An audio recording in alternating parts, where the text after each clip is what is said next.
श्री स्वामी समर्थ. स्वागत आहे तुम्हा सर्वांचं तुमच्याच लाडक्या यूट्यूब चॅनल कथा सरितामध्ये.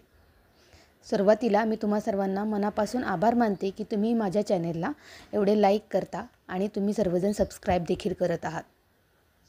म्हणूनच आज थोडासा नवीन विषय मी घेऊन तुमच्यासाठी आलेली आहे. मैत्रिणींनो, आत्तापर्यंत आपण बरेच वेगवेगळे विषय हाताळलेले आहेत. श्री गुरुचरित्र पारायण कसे करायचे, गुरुचरित्र पारायण करतानाचे नियम काय आहेत, तसेच वेगवेगळे जे सण समारंभ येतात त्याचे व्रत, नियम, विधी, पूजा आणि त्या सर्वांची माहिती, या सर्व गोष्टी आपण ह्या चॅनेलवरती पाहत असतो.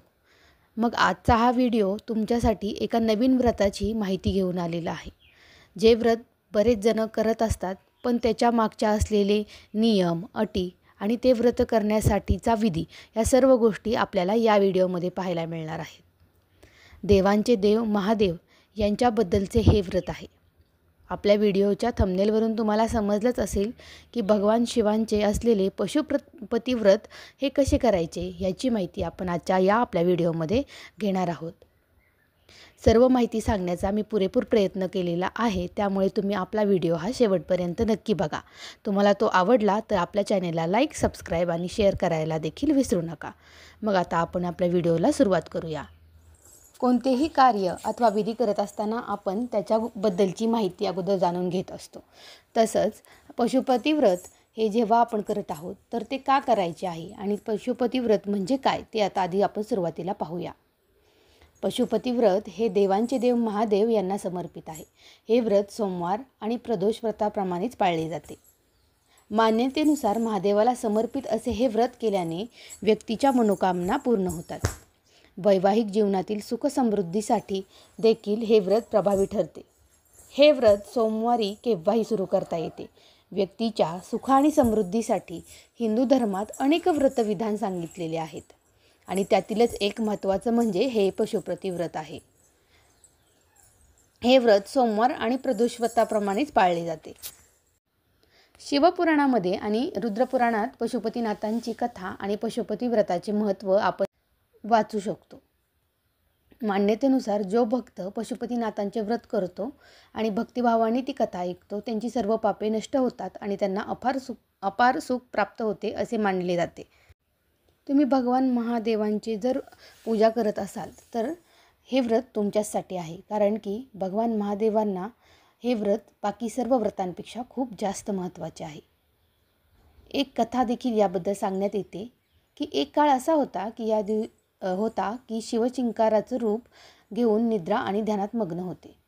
त्याचवेळी राक्षसांनी तिन्ही लोकांमध्ये हाहाकार माजवलेला होता. त्यामुळे सर्व देवतांनी महादेवाला मदतीचे साकडे घालण्यासाठी शिवांकडे गेले. सर्व देवदेवतांना आपल्या दिशेने येत असल्याचे पाहून महादेवांनी नदीतच उडी मारली. हे पाहून सर्व देवी देवतांनी भगवान शंकराला प्रकट होण्याची प्रार्थना केली. या प्रार्थनेने प्रसन्न होऊन भगवान शंकर चतुर्मुख लिंगाच्या रूपात प्रकट झाले आणि या चतुर्मुख लिंगालाच पशुपतीनाथ असे म्हणतात. तेव्हापासून पशुपतीनाथजींची पूजा आणि उपवासाची प्रथा सुरू झाली.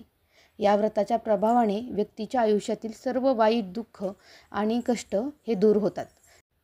व्यक्तीच्या सुखसमृद्धीसाठी हिंदू धर्मात अनेक व्रतविधान सांगितलेले आहेत. त्यातील एक म्हणजे हे पशुपती व्रत. देवांचे देव महादेव यांना समर्पित असलेले हे व्रत तुम्ही सोमवार, प्रदोष आणि बाकी व्रताप्रमाणेच पाळले जाते. मान्यतेनुसार महादेवाला समर्पित असे हे व्रत केल्याने व्यक्तीच्या मनोकामना, वैवाहिक जीवनातील सुखसमृद्धीसाठी हे व्रत खूप प्रभावी ठरते. त्यामुळे हे व्रत कोणत्याही सोमवारी तुम्ही चालू करू शकता. प्रत्येक उपवासाप्रमाणे याचे देखील नियम आहेत. व्रताच्या आदल्या दिवशी तुमचे केस हे स्वच्छ धुतलेले असावेत. व्रताच्या दिवशी पूर्णपणे पावित्र्य राखायचे आहे. सकाळी किंवा सायंकाळी तुम्हाला मंदिरात जाऊन पूजा करायचीच आहे. सायंकाळच्या पूजेला खूप जास्त महत्त्व आहे, हेही तुम्ही तेवढेच लक्षात ठेवा. व्रताच्या दिवशी तुम्हाला दिवसभर झोपायचं नाही. हे व्रतात अन्न न खाता तुम्हाला फळांवरती उपवास धरायचा आहे. शंकराला बेलाची पाने अर्पण करायची आहेत आणि जेव्हा तुम्ही ही पाने अर्पण करणार आहात त्यावेळी सगळ्यात महत्त्वाची गोष्ट म्हणजे ही बेलाची पाने आहेत ती कापलेली किंवा फाटलेली नसावीत. बऱ्याच जणांना हे व्रत पुढे सुरू ठेवायचे असते. मग जेव्हा तुमच्या 5 सोमवार होतील आणि 5 सोमवारानंतर तुम्हाला जर हे व्रत पूर्ण करायचे असेल किंवा पुढे जर चालू ठेवायचे असेल, तर हे व्रत झाल्यानंतरचा 1 सोमवार सोडून त्यानंतरच्या येणाऱ्या पुढच्या सोमवारपासून तुम्हाला जर हे व्रत पुढं चालू करायचं असेल किंवा चालू ठेवायचं असेल तर ते तुम्ही चालू ठेवू शकता. आणखी एक महत्त्वाची गोष्ट म्हणजे जेव्हा पशुपती व्रत तुम्ही करत असता तेव्हा तुम्ही मंदिरामध्ये जाताना तुमच्या पायामध्ये चप्पल असता कामा नये. तुम्ही अनवाणी पायांनी शिवमंदिरामध्ये जायचे आहे. तुम्ही जर पती आणि पत्नी दोघेही हे व्रत करत असाल तर आणखी एक महत्त्वाची गोष्ट म्हणजे दोघांचेही पूजेचे ताट हे वेगवेगळे असायला हवे. बऱ्याच वेळेला काय होतं की आपण बऱ्याच लोकांकडून पशुपती व्रत कसे करायचे ह्याच्याबद्दल माहिती घेत असतो. प्रत्येकजण आपापल्या परीने याचे नियम सांगत असतो. पण जर ह्याचे नियम व्यवस्थित पाळले गेले नाहीत तर आपल्याला त्यापासून मिळणारी जी फलप्राप्ती आहे ती देखील व्यवस्थित मिळत नाही. त्यामुळे न चुकता नियमांचे व्यवस्थित पालन करून तुम्ही जर हे व्रत केलं तर तुम्हाला निश्चितच फलप्राप्ती होते. जेव्हा तुम्ही हे व्रत सुरू करत असाल त्यावेळेस तुम्हाला कोणताही मुहूर्त तारीखवार बघण्याची गरज नाही किंवा कृष्ण पक्ष आहे की शुक्ल पक्ष आहे ह्याचीही पाहण्याची गरज नाही. तुम्ही पशुपतीनाथाचं हे जे व्रत आहे ते कोणत्याही सोमवारी सुरू करू शकता. फक्त लक्षात ठेवा की हे व्रत तुम्हाला सोमवारीचं सुरू करायचे आहे. त्यानंतर आणखीन एक महत्त्वाची गोष्ट म्हणजे हे व्रत कोण करू शकतं आणि कोण करू शकत नाही. तर तरुण व्यक्ती किंवा मुली हे व्रत करू शकतात. पण जर आजारी व्यक्ती असतील, वृद्ध व्यक्ती असतील आणि गरोदर महिला असतील ह्यांनी हे व्रत करायचे नाही. आपण महादेवांना भोलेनाथ असं म्हणत असतो. मग हे भोलेनाथ आपल्या भक्तांकडून ज्यांना हे व्रत करणे शक्यच नाही अशांकडून असे कष्ट कसे करून घेतील, तर ते शक्यच नाही. त्यामुळे हे नियम देखील लक्षात ठेवा की तुमच्या घरामध्ये अशा व्यक्ती असतील आणि त्या जर पशुपतीचं हे व्रत जर करायचं म्हणत असतील तर त्यांना नाही म्हणून तुम्ही सांगू शकता. ह्या काळामध्ये जर अचानक स्त्रियांना मासिक धर्म आला तर तुमच्या घरातल्या कोणाकडूनही तुम्ही हे व्रत करून घेऊ शकता. आणि अगदीच तेही शक्य नसेल तर तुम्ही पुढच्या सोमवारी हे व्रत पूर्ण सुरू ठेवायचे आहे. पण ह्या व्रतामध्ये तुम्ही नंतर खंड पडून देऊ नका. आता त्यानंतरची महत्त्वाची गोष्ट म्हणजे तुमच्या पूजेचं ताट. ह्या पूजेच्या ताटामध्ये तुम्हाला कुंकू, अबीर, गुलाल, अष्टगंध, लाल चंदन, पिवळे चंदन, अक्षदा म्हणजे विना तुकडा पडलेले तांदूळ आणि बेलाची पाने, धोत्र्याचे फूल आणि तांब्या ह्या गोष्टी तुमच्या ताटामध्ये असणं गरजेचंच आहे. जर या ठिकाणी फक्त एक महत्त्वाची गोष्ट म्हणजे जर तुमच्याकडे धोत्र्याचे फूल नसेल तर त्याऐवजी तुम्ही दुसऱ्या कोणत्याही प्रकारचे फूल वापरू शकता. पण शक्यतो प्रयत्न करा की तुम्हाला धोत्र्याचं फूल मिळावं. ताट तयार करताना सगळ्यात महत्त्वाची गोष्ट ही लक्षात ठेवा की ह्या ताटामध्ये जे तुम्ही सामान ठेवत आहात ते तुम्हाला सकाळी आणि संध्याकाळी अशा दोन्ही वेळेस मंदिरात जाऊन पुरेल इतकं असावं. मंदिरात जाण्यापूर्वी ही गोष्ट लक्षात ठेवा की ज्या मंदिरामध्ये तुम्ही पहिली पूजा करणार आहात त्याच मंदिरात तुम्हाला बाकीच्या चारही सोमवारच्या पूजा देखील करायच्या आहेत. म्हणून असेच मंदिर निवडा जिथे तुम्ही प्रत्येक वेळी जाऊ शकता. तिथे तुम्हाला पशुपतीनाथाची पूजा करता येईल आणि मंदिरात जाऊन सर्वात अगोदर तुम्हाला देवाच्या पाया पडायचे आहे. मनातल्या मनात उपवासाचा संकल्प करा आणि सोमवारी खूप सारे भक्त जेव्हा दर्शनाला येत असतात तेव्हा त्यांनी वाहिलेली बेलाची फुले, पाने जी असतात त्यामुळे सर्वप्रथम तुम्हाला ती सर्व बाजूला सारून तुम्हाला शिवलिंग व्यवस्थित साफ करून घ्यायचे आहे. त्यानंतर पाण्याने शिवलिंगाचा अभिषेक करायचा आहे. पाण्याने अभिषेक करताना हे लक्षात ठेवा की अभिषेक केलेले जे पाणी आहे त्यातले थोडेसे पाणी तुम्हाला वाटीमध्ये घ्यायचे आहे आणि पूजा करताना कोणतीही घाई करू नका. शांततेत पूजा करून घ्या आणि पूजा करते वेळी ओम नमः शिवाय किंवा श्री शिवाय नमस्तुभ्यम या मंत्राचा जप करतच तुम्हाला हा अभिषेक पूर्ण करायचा आहे.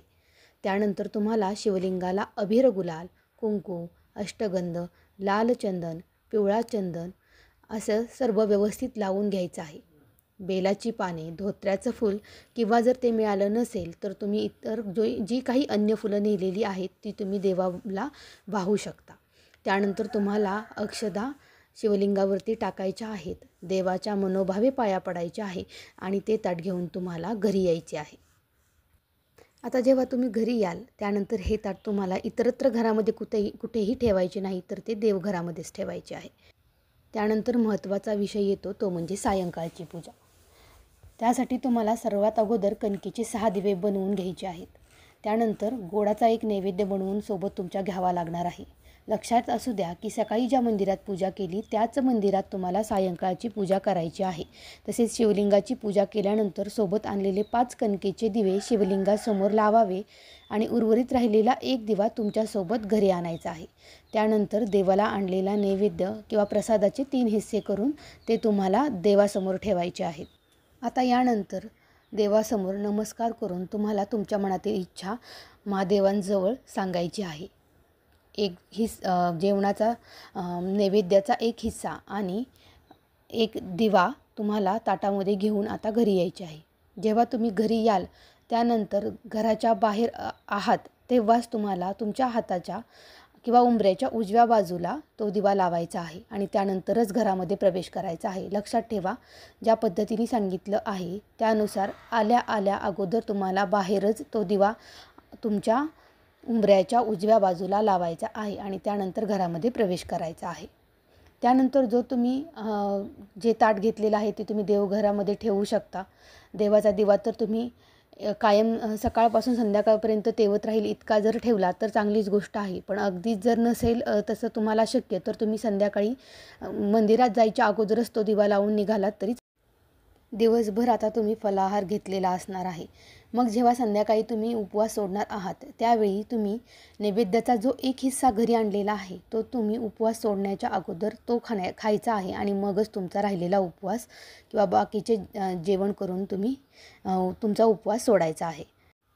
ही जी पद्धत आहे किंवा हा जो विधी आणि पूजा करण्याची जी प्रक्रिया आहे जी पहिल्या सोमवारी तुम्ही केली आहे, बाकी 4 जे सोमवार आहेत त्या दिवशी देखील याच पद्धतीने तुम्ही पशुपती व्रताची ही पूजा विधी आणि नियम पाळायचे आहेत आणि ह्याच पद्धतीने तुम्ही हे व्रत 5 दिवसांचे असणार आहे ते पूर्ण करायचे आहे. आता तुम्हाला उद्यापन कसे करायचे तेही सांगते. उद्यापन करताना ते तुम्ही सायंकाळी सूर्य मावळण्याच्या 40 मिनिटं अगोदर किंवा सूर्य मावळल्यानंतर 40 मिनिटांनी करू शकता. हा सूर्योदय आणि सूर्यास्ताचा जो काळ आहे तो तुम्ही तुमच्या कॅलेंडरमध्ये पाहू शकता. उद्यापन करण्याच्या वेळेस आपल्याला 1 नारळ व 11 रुपये, 21 रुपये किंवा 51 रुपये अर्पण करावे लागतात व उद्यापन करते वेळेस 108 तांदूळ किंवा गहू किंवा बेलाची पाने तुम्हाला देवाला अर्पण करायची आहेत. पण हे अर्पण करत असताना सगळे एकदाच अर्पण करायचे नाही. एक एक करून तुम्ही हे शिवलिंगावरती वाहायचे आहे. तर ही झाली पशुपती व्रताची पूर्णपणे असलेली माहिती. व्हिडिओ पुन्हा शेवटपर्यंत व्यवस्थित ऐका आणि व्रत कसे करायचे ते जाणून समजून घ्या आणि मगच त्या व्रताला सुरुवात करा. आपला व्हिडिओ आवडला असेल तर आपल्या चॅनेलला सबस्क्राईब करायला मात्र विसरू नका. आणि हो, जर कुणाला गरज असेल तर त्यांना आपला व्हिडिओ हा शेअर देखील करा. श्री स्वामी समर्थ. जय जय स्वामी समर्थ.